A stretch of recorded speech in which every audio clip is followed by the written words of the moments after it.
नमस्कार दोस्तों, स्वागत है आपका आपके फेवरेट यूट्यूब चैनल दारितो व्लॉग में। हमेशा की तरह एक बार फिर हम हाजिर हैं आपके सामने प्रयागराज की एक और अनोखी कहानी लेकर। दोस्तों, आज हम चलने वाले हैं प्रयागराज के एक ऐसे अनोखे मंदिर जिसकी महिमा न केवल देश में बल्कि विदेशों में भी व्याप्त है। प्रयागराज के पंचकोशी परिक्रमा करने के लिए इस मंदिर का दर्शन करना अनिवार्य माना जाता है।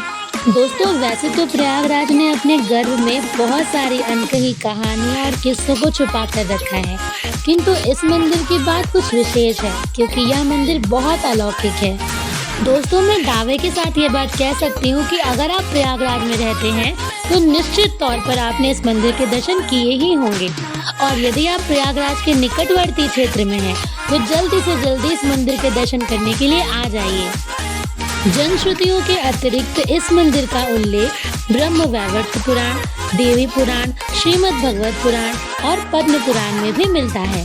प्रयागराज के इस मंदिर को सिद्ध शक्तिपीठ के नाम से भी जाना जाता है। शहर के बीचों बीच और संगम क्षेत्र से कुछ ही दूरी पर स्थित यह मंदिर तब से अस्तित्व में है जब से इस सृष्टि का निर्माण। तो आइए दोस्तों, चलते हैं और करते हैं इस अलौकिक मंदिर के दर्शन और अपने जीवन का एक कदम अपने मोक्ष की ओर बढ़ाते हैं। यह अद्वितीय मंदिर शहर के दारागंज मोहल्ले के निकट स्थित आलोपीबाग चुंगी नामक स्थान पर है। शहर के सुंदरीकरण के समय इस मंदिर की दीवारों इसके आसपास के क्षेत्र को इतना भव्य बना दिया गया है कि यदि इसकी छवि एक बार मानस पटल पर उतर जाए तो फिर कभी विस्मृत नहीं हो सकती।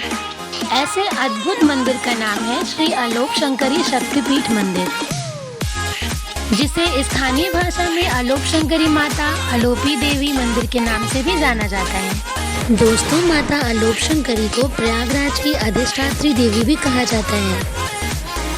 श्रद्धालुओं को इस मंदिर तक पहुंचाने के लिए कई सारे यातायात के साधन भी उपलब्ध हैं। दोस्तों, यह मंदिर पूर्ण रूप से माँ भगवती को समर्पित है। जैसा कि वेदों और पुराणों में वर्णित है, अष्टभुजी महाशक्तिशाली माँ भगवती देवी का वाहन शेर है, जो कि दिन रात माता के भवन के प्रहरी बनकर माता की सेवा करते हैं और माँ उनको अपार प्रेम देती हैं। ठीक उसी प्रकार इस मंदिर के मुख्य द्वार पर भी 2 सिंहों की प्रतिमा बनाई गई है। माता यहाँ आने वाले सभी भक्तों का कल्याण करती हैं एवं उनके जीवन का उद्धार करती हैं। जगत जननी माँ भगवती कभी किसी में भेदभाव नहीं करती। राजा, रंक, अमीर, गरीब सब उनके दरबार में एक समान होते हैं। उनकी कृपा सब पर समान रूप से बरसती है। ऐसी है हमारी माता श्री आलोप शंकरी देवी। आलोप शंकरी देवी का एक नाम माँ ललिता देवी भी है। माँ ललिता अर्थात देवादिदेव महादेव की प्रथम पत्नी देवी सती। इस मंदिर की पौराणिक और धार्मिक मान्यता दोनों ही माता सती से जुड़ी हुई हैं। इस मंदिर को माता सती के 52 शक्तिपीठों में से एक माना जाता है। दोस्तों, आप हमारे साथ इस व्लॉग में अंत तक बने रहिएगा। हम आपको इस मंदिर से संबंधित संपूर्ण जानकारी का विवरण देंगे। इस मंदिर प्रांगण के अंतर्गत बहुत सारी ऐसी दुकानें हैं जहां से आपको माता का भोग व प्रसाद प्राप्त हो जाता है। सभी भक्तगण इन्हीं दुकानों से माता की भेंटें खरीदते हैं और उनको अर्पित करते हैं। मुख्य रूप से माता की भेंट स्वरूप नारियल चुनरी, फूल माला, लाची दाना एवं श्रृंगार के सामान दिए जाते हैं। श्री आलोप शंकरी देवी को सौभाग्यवती का स्वरूप माना जाता है। यही कारण है कि नवविवाहित जोड़े विशेष रूप से माता का दर्शन कर उनका आशीर्वाद प्राप्त करते हैं। वैसे तो सैकड़ों की संख्या में श्रद्धालु प्रत्येक दिन यहाँ आकर के दर्शन प्राप्त करते हैं, किंतु मुख्य रूप से सोमवार और शुक्रवार को इस मंदिर में बहुत भीड़ होती है। माघ के माह नवरात्रि के दिनों में तो इन श्रद्धालुओं की संख्या इतनी अधिक बढ़ जाती है कि कतार को सड़क तक लगाना पड़ता है। यहाँ तक कि यातायात के साधनों को भी बंद करना पड़ता है। मंदिर का पूरा प्रांगण जय माता दी के उद्घोष से गुंजायमान होता है। दोस्तों, यहाँ की दुकानों से आप बहुत सारी चीज़ों का क्रय कर सकते हैं, जैसे स्त्रियों के श्रृंगार का सामान, बच्चों के खेल खिलौने के साधन इत्यादि। सामान्यतः सौभाग्यवती स्त्रियां अपनी आवश्यकता एवं सुहाग की चीज़ों का यहाँ से क्रय करती हैं। उसके पश्चात उसे देवी माता को समर्पित करती हैं और प्रसाद स्वरूप उसका ग्रहण करती हैं। इन सब के अतिरिक्त इस मंदिर में आए दिन विशेष प्रकार के संस्कारों का आयोजन किया जाता रहा है, जैसे कि कर्णभेदन संस्कार, अन्नप्राशन संस्कार, जनेऊ संस्कार इत्यादि। चलिए दोस्तों, अब हम चलते हैं मंदिर के अंदर और आपको बताते हैं माँ आलोप शंकरी से जुड़ी हुई कथा। कहा जाता है, सृष्टि के प्रारंभिक काल में जब आदिदेव महादेव अपनी पत्नी माता सती के साथ कैलाश पर्वत पर निवास किया करते थे, तब एक बार माता सती के पिता राजा दक्ष ने अपने यहाँ पर एक विशेष प्रकार के अनुष्ठान का आयोजन किया। उस अनुष्ठान में प्रजापति दक्ष ने सभी देवी देवताओं, गणों आदि को निमंत्रित किया, किंतु माता सती को निमंत्रण नहीं दिया। माता सती अपने पिता की सबसे प्रिय और छोटी पुत्री थी। बचपन से ही उन्हें अपने पिता का अपार प्रेम प्राप्त हुआ था, किंतु इतने बड़े आयोजन पर ना बुलाए जाने के कारण माता बहुत व्याकुल हो गईं। उन्हें ऐसा अनुभूत होने लगा कि शायद इतने बड़े कार्यक्रम के क्रियान्वयन में पिताजी इतना व्यस्त हो गए होंगे कि उन्हें ध्यान ही न रहा हो कि उन्हें अपनी प्रिय पुत्री को भी निमंत्रित करना है। और भला कोई अपने ही घर के कार्यक्रम में जाने के लिए निमंत्रण की प्रतीक्षा करता है क्या? पितृमोह में वशीभूत होकर माता सती ने ये सारी बातें महादेव को बताई। माता ने महादेव से विनम्र निवेदन किए, किंतु महादेव उनके साथ राजा दक्ष के साम्राज्य में जाने को तैयार नहीं हुए। किंतु बहुत प्रार्थना करने के पश्चात महादेव ने माता सती को अकेले वहां जाने की अनुमति दे दी और माता शिव के प्रिय वाहन नंदी और शिव गणों के साथ अपने घर जा पहुंची। वहां पहुंचने के बाद माता ने देखा कि उनके पिता ने उनकी सभी बहनों, जमाताओं, परिवार के सदस्यों, मित्रों, गणों आदि सभी को निमंत्रण दिया है, एकमात्र उनके पति महादेव को ही निमंत्रण नहीं दिया। यह सब देखकर माता शांत नहीं रह पाई और उन्होंने अपने पिता से इस कार्य को करने का प्रयोजन पूछा। प्रजापति दक्ष ने उत्तर स्वरूप महादेव का घोर अपमान किया। उनके कथनी, करनी, रहन सहन, पहनावे इत्यादि की घोर निंदा की और अपने पति के इस अपमान को देवी सहन ना कर पाई और माता सती ने उसी यज्ञ कुंड में अपने देह का त्याग कर दिया जिस यज्ञ कुंड में हवन का आयोजन किया जाना था। इस घटना के बाद संपूर्ण ब्रह्मांड त्राहिमाम के उद्घोष से गूंज उठा। भगवान शिव का क्रोध उनके बस में ना रहा और संपूर्ण जगत में प्रलय का आभास होने लगा। तुरंत ही उस यज्ञ कुंड के निकट भगवान शिव के एक स्वरूप का प्राकट्य हुआ और उन्होंने सती के जलते हुए शरीर को देखकर संपूर्ण ब्रह्मांड में तांडव शुरू कर दिया। इस घटना से भयभीत होकर समस्त देवी देवता भगवान विष्णु के पास गए और इस समस्या का समाधान करने को कहा। समाधान स्वरूप भगवान विष्णु ने अपने सुदर्शन चक्र से माँ सती के अंगों के 52 टुकड़े किए। कहा जाता है कि सती के अंगों में से उनके दाहिने हाथ का पंजा प्रयागराज के एक कुंड में आकर गिरा और वहां से अलोप हो गया। तो इस मंदिर में वही कुंड विद्यमान है जहां से माता का पंजा अलोप हुआ था और तब से आज तक इस मंदिर को श्री आलोप शंकरी देवी के नाम से जाना जाता है। मंदिर के गर्भगृह के अंदर एक कुंड है जहां पर जल भरा हुआ होता है। कुंड के ठीक ऊपर पालना है। ऐसी मान्यता है कि माता सावन के माह में आकर इस पालने में झूला झूलती हैं। गर्भगृह के मुख्य 4 द्वार हैं, जिनमें से एक प्रवेश द्वार और एक निकासी द्वार है। अन्य 2 द्वारों में एक द्वार मंदिर के मुख्य निकासी द्वार से जुड़ा हुआ है। अतिरिक्त एक भक्तों के द्वारा माता के दर्शन के लिए खुला रहता है। सभी भक्तगण मंदिर के गर्भगृह में दर्शन करते हैं और उस कुंड के जल का आचमन करते हैं। साथ ही साथ माता को भेंट स्वरूप अपना चढ़ावा चढ़ाते हैं और इस पालने को भी झुलाते हैं। वैसे दोस्तों, मैं आपसे एक व्यक्तिगत बात साझा करना चाहती हूँ।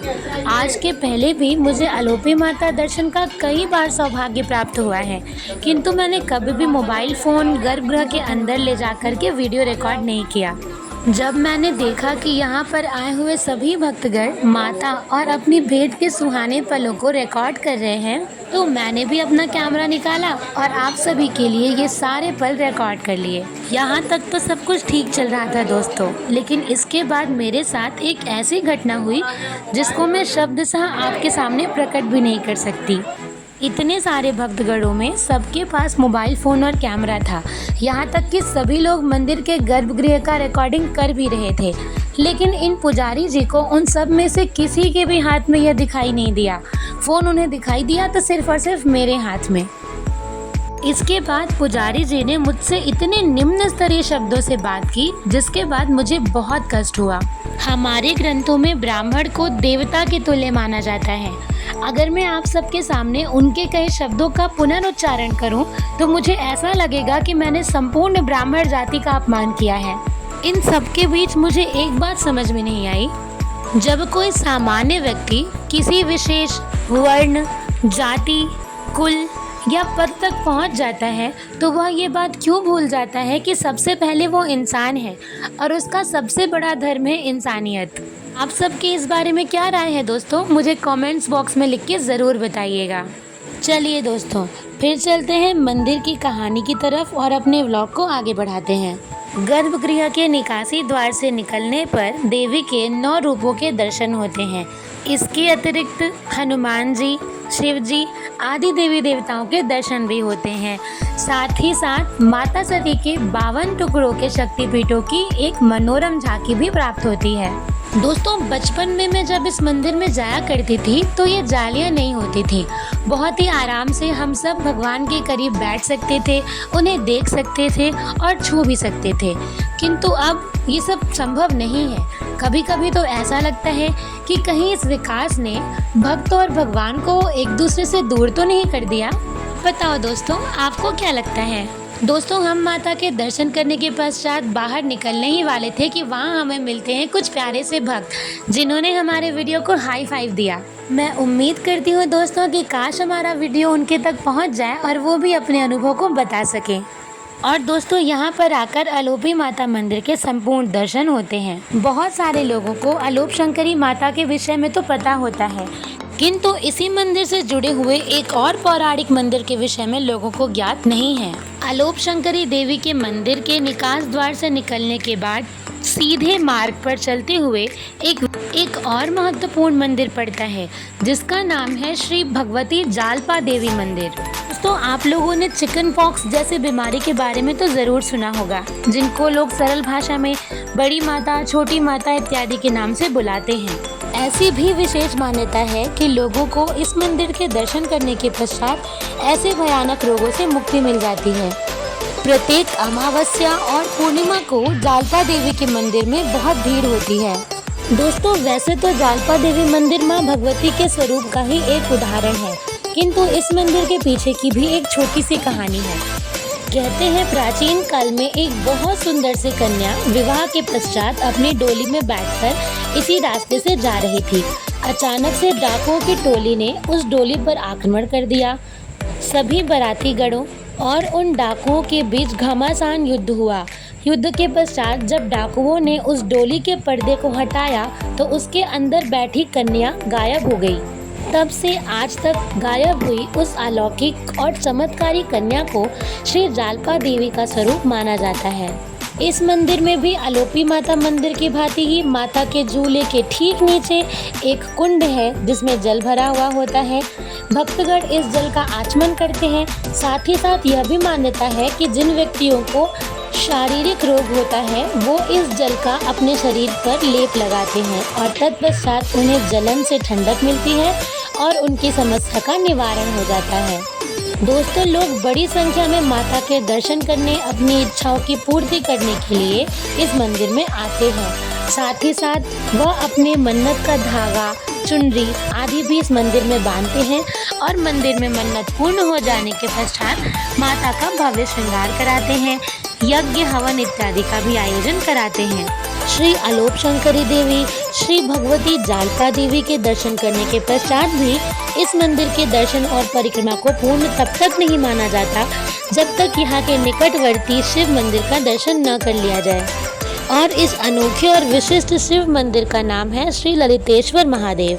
यह अलोप शंकरी माता के भव भैरव हैं, जो आज भी माता के अंग की रक्षा कर रहे हैं। दोस्तों, अलोप शंकरी मंदिर की तरह ही इस मंदिर की गौरव गाथा भी अकल्पनीय है। कहा जाता है कि इस मंदिर में स्थित शिवलिंग की लंबाई प्रत्येक वर्ष एक तिल के दाने के बराबर बढ़ती है। श्री ललितेश्वर महादेव जी के दर्शन करने के पश्चात ही इस धार्मिक पथ की परिक्रमा को पूर्ण माना जाता है।